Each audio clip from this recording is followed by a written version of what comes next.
Let's look into ಇಟ್. ಸಿದ್ದು ಸ್ಪರ್ಧಿಸಿದ್ದ ಕ್ಷೇತ್ರದಲ್ಲಿ ಕೈ ಅಭ್ಯರ್ಥಿಗೆ ತಲಾಶ್ ನಡೆದಿದೆ, ಹುಡುಕಾಟ ನಡೆದಿದೆ. ಕಾಂಗ್ರೆಸ್ನಿಂದ ಸೂಕ್ತ ಅಭ್ಯರ್ಥಿಗಾಗಿ ರಿಸರ್ಚ್ ನಡೀತಾ ಇದೆ ಅಂತ ಹೇಳ್ಬೋದು. 2028ರಲ್ಲಿ ಬಿಜೆಪಿಯಿಂದ ಸ್ಪರ್ಧಿಸಿದ್ರು ಕವೀಶ್ ಅವರು. ಕವೀಶ್ ಅವರ ತಂದೆ ಮಾಜಿ ಶಾಸಕ ವಾಸು ಕಾಂಗ್ರೆಸ್ನ ಕಟ್ಟಾಳು. ಕವೀಶ್ ಅವರನ್ನ ಸೆಳೆದು ಟಿಕೆಟ್ ಕೊಡೋಕೆ ಕೈಪಡೆ ಸಿದ್ಧತೆ ಕೂಡ ಮಾಡಿಕೊಂಡಿದೆ. ಅತ್ತ JDSನಿಂದ HD ಕುಮಾರಸ್ವಾಮಿ ಸ್ಪರ್ಧಿಸಿದ್ರು ಕೂಡ ಆಶ್ಚರ್ಯ ಇಲ್ಲ, ಅಚ್ಚರಿ ಇಲ್ಲ ಅನ್ನೋದು big breaking news. That is the top story. Okay ನೋಡಿ, ಯಾವಾಗಲೂ ಹೇಳ್ತಿರ್ತೀನಲ್ಲ ನಾನು, ರಾಜಕಾರಣದಲ್ಲಿ ಏನು ಬೇಕಾದರೂ ಆಗ್ಬೋದು. Anything can happen in politics at any time. ಮತ್ತು 2+2 ಇಸ್ ನಾಟ್ ಈಕ್ವಲ್ ಟು 4. ರಾಜಕೀಯದಲ್ಲಿ ಯಾರೂ ಮಿತ್ರರಲ್ಲ, ಯಾರೂ ಶತ್ರುಗಳಲ್ಲ. ಈ ಒಂದು ಉಕ್ತಿಯನ್ನು ನಾವು ಪದೇ ಪದೇ ಹೇಳಬೇಕಾಗಿದೆ. ಎಸ್, ಚಾಮುಂಡೇಶ್ವರಿ ಕ್ಷೇತ್ರದಲ್ಲಿ 2028ರಲ್ಲಿ ಏನೆಲ್ಲ ಪಾಸಿಬಿಲಿಟೀಸ್ ಇದೆ, ಯಾವೆಲ್ಲ ಪರ್ಮ್ಯುಟೇಷನ್ ಕಾಂಬಿನೇಷನ್ ಇಲ್ಲಿ ವರ್ಕ್ ಆಗ್ಬೋದು ನೋಡ್ತಾ ಹೋಗೋಣ. ಸಾಧ್ಯತೆಗಳನ್ನು ತಳ್ಳಿ ಹಾಕುವಂತಿಲ್ಲ. ಏನೆಲ್ಲ ಸಾಧ್ಯತೆಗಳು? GT ದೇವೇಗೌಡರು JDSನಿಂದನೇ ಸ್ಪರ್ಧೆಯನ್ನು ಮುಂದುವರಿಸಿದ್ರೆ, ಕಾಂಗ್ರೆಸ್ನಲ್ಲಿ GT ದೇವೇಗೌಡರಿಗೆ ಎದುರಾಳಿಯಾಗಿ ಇದೇ ಮಾವಿನಹಳ್ಳಿ ಸಿದ್ದೇಗೌಡರು ಸ್ಪರ್ಧೆ ಮಾಡೋದು ಬಹುತೇಕ ಖಚಿತ ಅನ್ನೋದು ಸದ್ಯದ ಲೆಕ್ಕಾಚಾರ.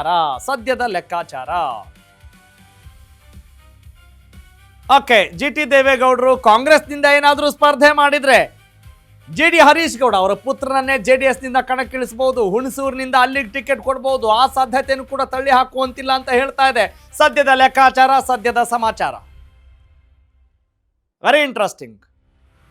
HD ಕುಮಾರಸ್ವಾಮಿ JDSನಿಂದ ಸ್ಪರ್ಧೆ ಮಾಡಿದ್ರೆ GT ದೇವೇಗೌಡರು ಕಾಂಗ್ರೆಸ್ನಿಂದ ಸ್ಪರ್ಧೆ ಮಾಡಬಹುದು. ಕಾಂಗ್ರೆಸ್ನಿಂದ GT ದೇವೇಗೌಡರು ಏನಾದರೂ ಸ್ಪರ್ಧೆ ಮಾಡಿದ್ರೆ ಅವರ ವಿರುದ್ಧ HD ಕುಮಾರಸ್ವಾಮಿ JDSನಿಂದ ಸ್ಪರ್ಧೆ ಮಾಡೋದನ್ನು ಕೂಡ ತಳ್ಳಿ ಹಾಕುವಂತಿಲ್ಲ ಅಂತ ಹೇಳ್ತಾ ಇದೆ ಸದ್ಯದ ಮಾಹಿತಿ. ಇನ್ನು ಕಾಂಗ್ರೆಸ್ನಿಂದ GT ದೇವೇಗೌಡರು ಸ್ಪರ್ಧೆ ಮಾಡಿದರೆ ಎದುರಾಳಿಯಾಗಿ JDS ಪಕ್ಷದಿಂದ ಸಾರಾ ಮಹೇಶ್ ಅವರು ಕೂಡ ಸ್ಪರ್ಧೆ ಮಾಡೋದು ತಳ್ಳಿ ಹಾಕುವ ಹಾಗಿಲ್ಲ. ಆದರೆ ಏನನ್ನ ನಾವಿಲ್ಲಿ ಸ್ಪಷ್ಟಪಡಿಸಬಹುದು ಅಂತ ಹೇಳಿದ್ರೆ, BJP ಅಭ್ಯರ್ಥಿ ಇಲ್ಲಿ ಎದುರಾಳಿಯಾಗಿ ನಿಲ್ಲಲಿಕ್ಕಿಲ್ಲ. ಈಗ ಇದೇ ಮೈತ್ರಿ ಮುಂದುವರೆದ್ರೆ ಖಂಡಿತವಾಗ್ಲೂ ಅದು the direct fight between JDS versus Congress.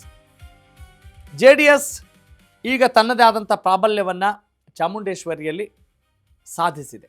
Okay, over all ಎಲ್ಲ ವಿಚಾರಕ್ಕೆ ಸಂಬಂಧಪಟ್ಟ ಹಾಗೆ ನನ್ನ ಕಲೀಗ್ ಸಂದೀಪ್ ಮತ್ತಷ್ಟು ಮಾಹಿತಿ ನೀಡ್ತಾರೆ. He is on live chat now, he is ready. Yes, over to you about Chamundeshwari ಕ್ಷೇತ್ರ. Sandeep, please go ahead. ಕ್ಷೇತ್ರ ಎನಿಸಿರುವಂತಹ ಚಾಮುಂಡೇಶ್ವರಿ ಕ್ಷೇತ್ರ 2028ರ ಚುನಾವಣೆಗೆ ಮತ್ತಷ್ಟು ರಂಗು ಪಡೆಯುವುದರಲ್ಲಿ ಎರಡು ಮಾತಿಲ್ಲ.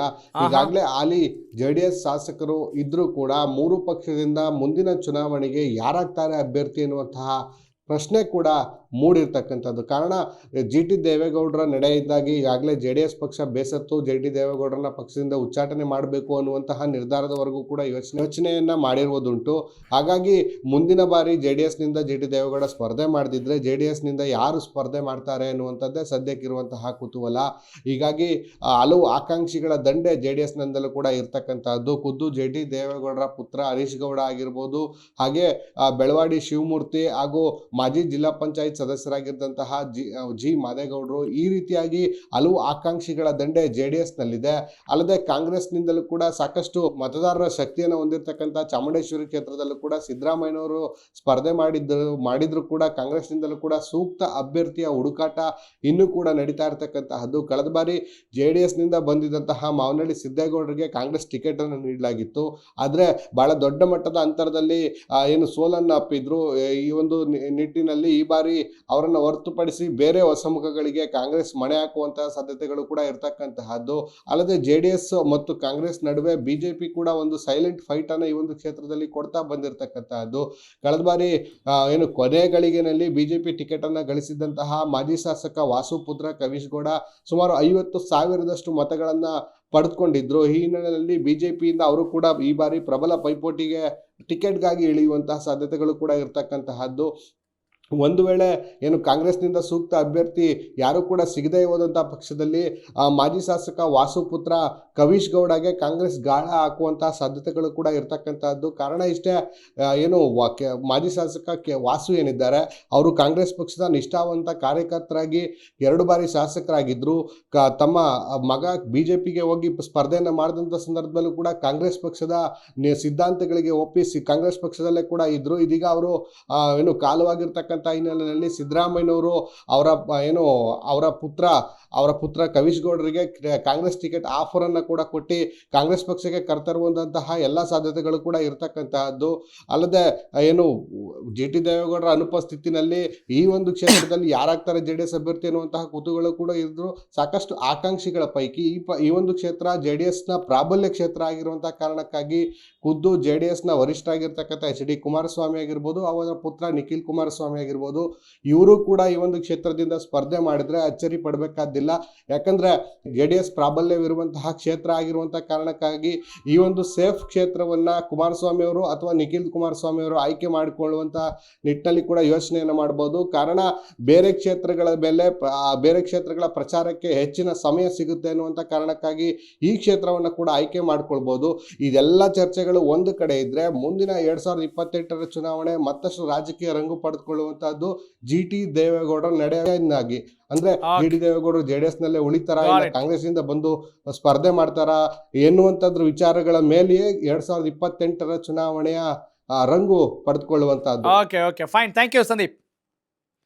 ಓಕೆ, ಇದು ಚಾಮುಂಡೇಶ್ವರಿ ಕ್ಷೇತ್ರಕ್ಕೆ ಪ್ರತಿ ದಿನವೂ ಕೂಡ ಆಯಾಯ ಕ್ಷೇತ್ರದ ಒಂದು ಬ್ಯಾಕ್ಗ್ರೌಂಡ್ ಮತ್ತು ಮುಂದಿನ ದಿನಗಳಲ್ಲಿ ಆಗಬಹುದಾದಂಥ ಬೆಳವಣಿಗೆಗಳು, ರಾಜಕೀಯ ಲೆಕ್ಕಾಚಾರ, ಅದರ ಉದ್ದೇಶ ಏನು? ಬರೀ ಇಲ್ಲಿ ರಾಜಕಾರಣಿಗಳಷ್ಟೇ ರೆಡಿ ಆಗೋದಲ್ಲ, ಪ್ರಜೆಗಳು ರೆಡಿ ಆಗಬೇಕಾಗಿದೆ. ನಮ್ಮ ಕೆಲಸಗಳನ್ನು ಮಾಡಿಕೊಳ್ಳಲಿಕ್ಕೆ, ಸುಗಮವಾಗಿ ಅವಕಾಶವನ್ನು ಗಿಟ್ಟಿಸಿಕೊಳ್ಳಲಿಕ್ಕೆ ಪೂರಕವಾಗಿ ಯಾರಾದರೂ ಇರ್ತಾರೆ. ನಮಗೆ ಸೂಕ್ತವಾದ MLAಗಳು ಬೇಕು, ಒಳ್ಳೆಯ ಜನಪರ ಕಾಳಜಿ ಇರುವಂಥವ್ರು ಬೇಕು. ಅವರವ್ರ ನಡುವೆನೇ ತಿಕ್ಕಾಟ, ಇಷ್ಟು ದೊಡ್ಡ ಮಟ್ಟದ ಹೋರಾಟ ಎಲ್ಲವನ್ನೂ ನೋಡ್ತಾ ಇದ್ದೀವಿ. ಹಾಗಾಗಿ ಅವರೇ ಇಷ್ಟು ರೆಡಿ ಆಗ್ತಿದ್ದಾರೆ ಅಂತ ಹೇಳಿದಾಗ ಅವರನ್ನು ರಾಜನ ಸ್ಥಾನದಲ್ಲಿ ಕೂರಿಸುವಂಥ ಪ್ರಜೆಗಳು ಇನ್ನೆಂಥ ದೊಡ್ಡ ಮಹಾರಾಜರಾಗಿರಬಾರ್ದು. That is the intention behind it. ಚುನಾವಣೆಗೆ ಸಂಬಂಧಪಟ್ಟಂಗೆ ಸುದ್ದಿ ನೋಡಿದ್ರಿ, ಚಾಮುಂಡೇಶ್ವರಿ ಕ್ಷೇತ್ರದಲ್ಲಿ ಏನಾಗುತ್ತೆ ಅಂತ ಹೇಳಿ. ಇನ್ನು ಕ್ಯಾಬಿನೆಟ್ ಯಾಕೆ ಲೇಟು ಅಂತ ಯೋಚನೆ ಮಾಡಿದ್ರಿ, ಯಾಕೆ ಲೇಟ್ ಆಗ್ತಾ ಇದೆ ಅಂತ. 3 ಶೆಫ್ಸ್ ಬಣ, ನನ್ನ ಬಣ, ಅದು ರಾಜಕೀಯದ ಒಂದು ಆತ್ಮ ಅಂತ ಅನಿಸುತ್ತೆ, ಆ ಅಹಮಿಕೆ.